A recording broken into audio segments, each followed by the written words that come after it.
ကဲအားလုံးပဲမင်္ဂလာပါဗျာနော်မင်္ဂလာပါဆိုတော့ကူးညက်နေ9နှစ်ထွက်တယ်ဗျာနော်ကျွန်တော်ညက်နေရဗီဒီယိုလေးမလုပ်ဖြစ်လို့ကျွန်တော် Telegram မှာတော့ကျွန်တော်တင်ပေးလိုက်သေးတယ်ဗျာနော်ပေါက်ကနေဖြစ်သွားပါတယ်အဲ့တော့ကျွန်တော်ဒီဗီဒီယိုလေးအခါဘာပြောမလဲဆိုရင်နေ့ပြန်အတွက်ကျွန်တော်ထိုးခွက်လည်းပေးမယ်ပေါ့နော်ထိုးခွက်လည်းပေးမယ်1 chain လည်းပေးမယ်ပြီးတော့အဲ့ကြံ4ချိန်မှာပတ်ဖို့ပတ်တီးတစ်လုံးရယ်ဖြစ်လာနိုင်ခြေလေးတွေကျွန်တော်ပြောပြပေးမယ်ပေါ့နော်အဲ့တော့ဒီဗီဒီယိုလေးမစခင်မှာ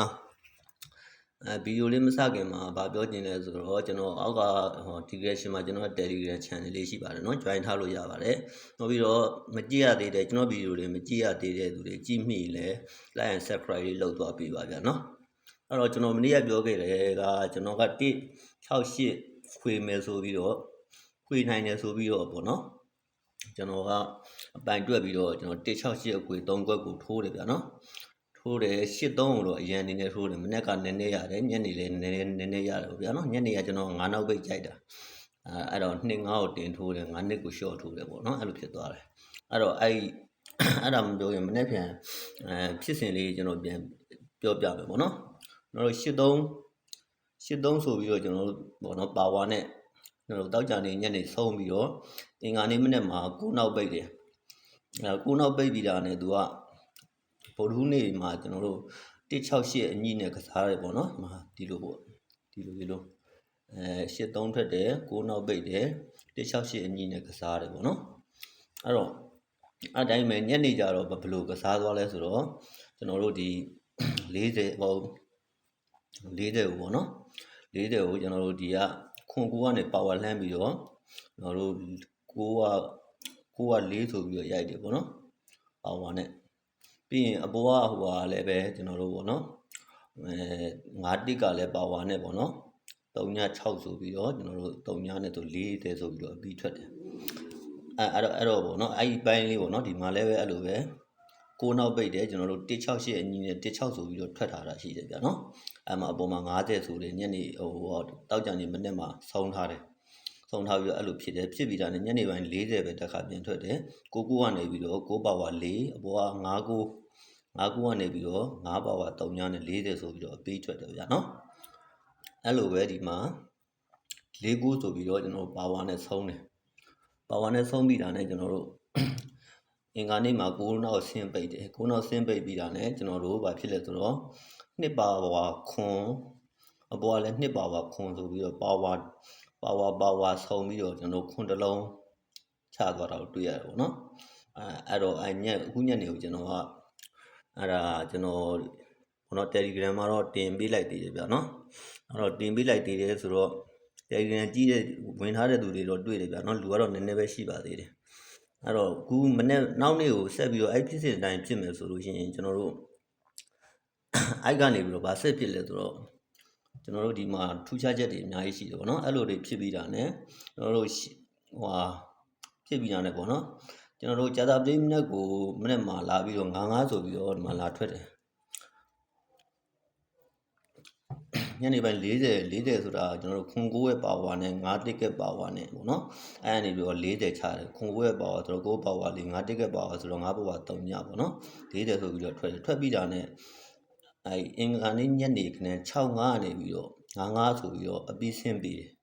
အပြီးဆင်းပြီးတယ်ဆိုတာကကျွန်တော်တို့လောလောဆယ်55ပူးသွားတယ်ပေါ့နော်ပူးသွားတယ်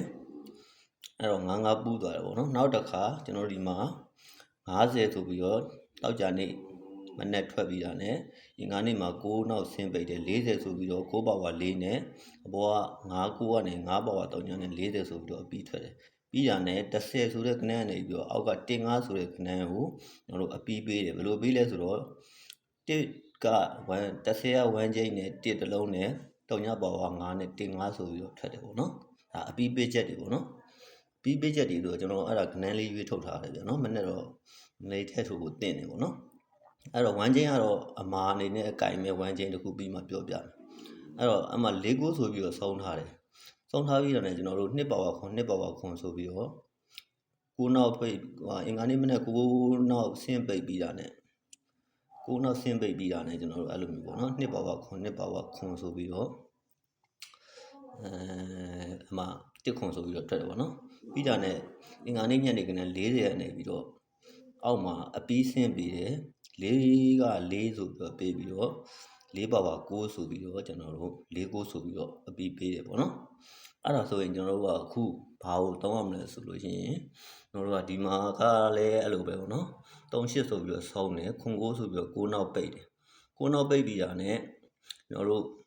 38ဆိုပြီးတော့ကျွန်တော်တို့168ကနေ8တလုံးအညီနဲ့ပေးသွားတယ်ဗျာနော်မနေ့ကတော့ကျွန်တော်က83ကိုအရန်ထဲမှာထည့်လိုက်တော့အရန်ပဲရတယ်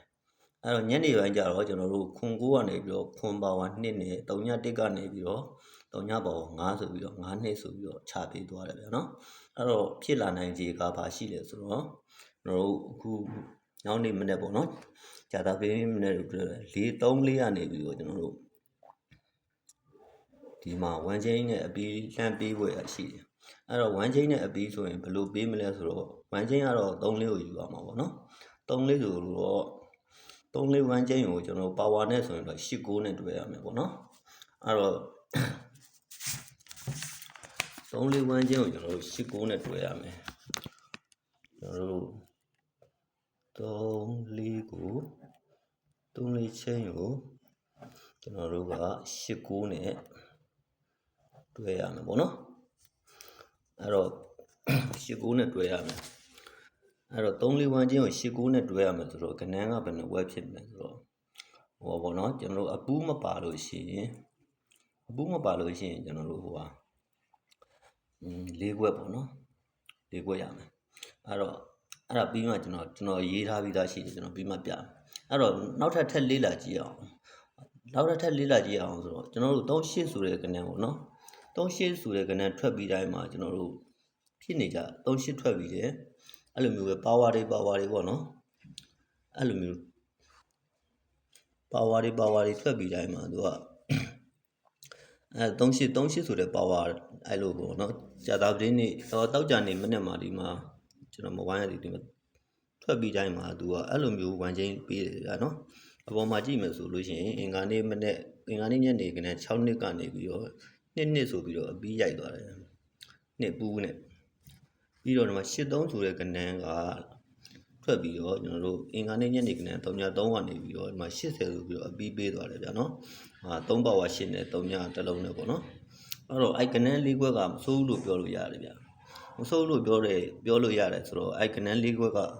ဘာလဲဆိုတော့ပေါ့နော်ကျွန်တော်တို့ထွက်ပြီးသားကဏ္ဍအပါဝင်38အပါဝင်ပေါ့နော်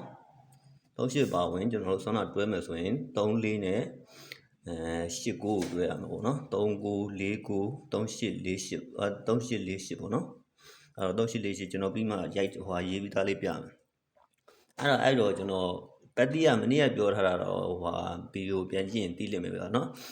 ပတ်တီးတစ်လုံးက3ညတစ်လုံးကထွက်ဖို့ကြံသေးတယ်ဆိုတော့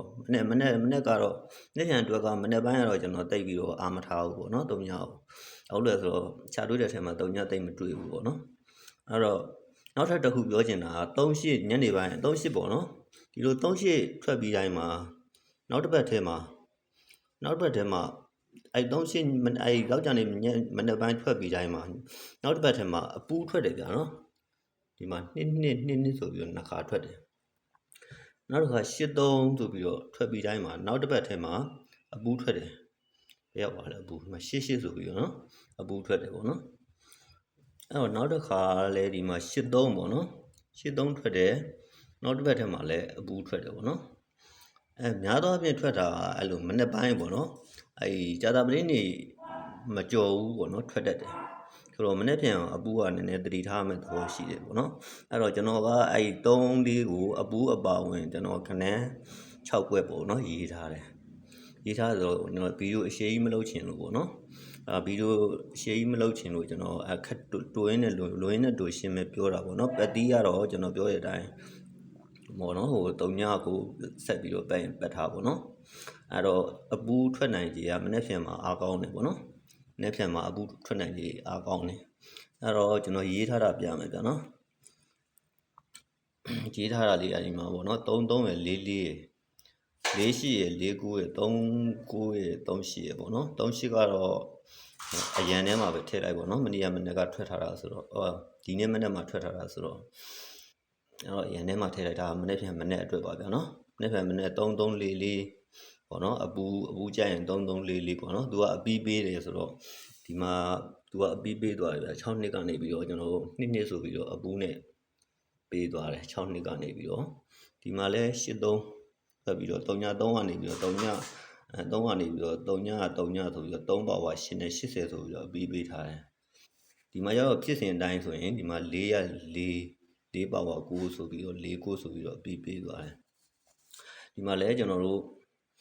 ဒီမှာလဲဖြစ်စဉ်အတိုင်းဆိုလို့ရှိရင်ပေါ့နော်ဒီမှာက1က1ပေါ့နော်3ပါဝါ9နဲ့တင်9ဆိုပြီးတော့အပီးပေးသွားတယ်ဒီမှာအောင်မတင်9နော်ကျလာပလင်းနေနဲ့